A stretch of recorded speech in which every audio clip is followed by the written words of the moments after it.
Be ready?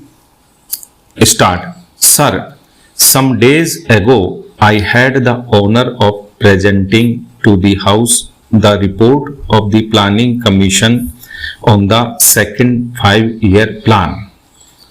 I presume that many members have read it since then, either fully or in parts. I have now the honor to move the following resolution. This House records its general approval of the principles, objectives, and programs of development contained in the second 5-year plan as prepared by the Planning Commission. Those honorable members who have read this report have probably not found it very light reading.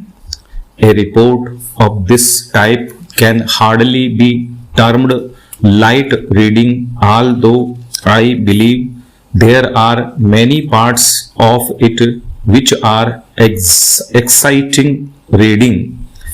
Few of us can say that we agree with every single word in this report and with every single proposal. A report of this type is the product of the labor of a great many persons, not only members of the Planning Commission, but a vast number of other people who have been consulted.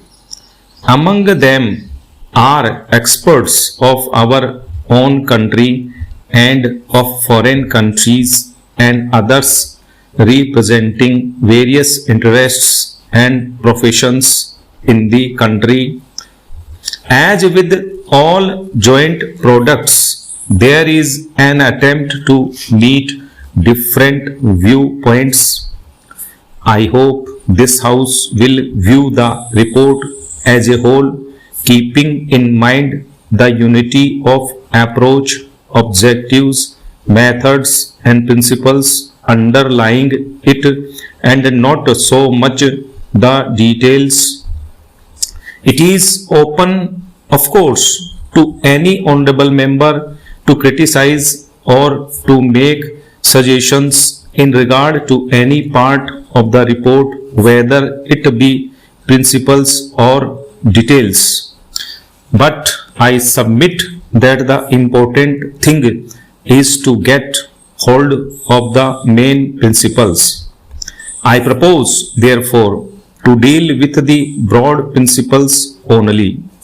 The subject of this report is obviously not only of the highest importance, but something that produces in me very great excitement. It is an exciting subject because it deals with the future of 360 millions of people.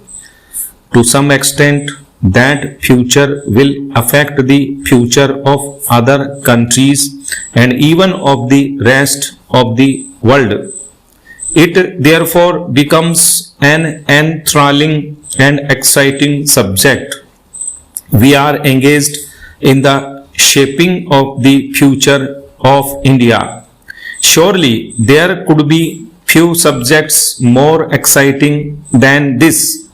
It is therefore with a sense of the burden of history that I face this problem. Stop.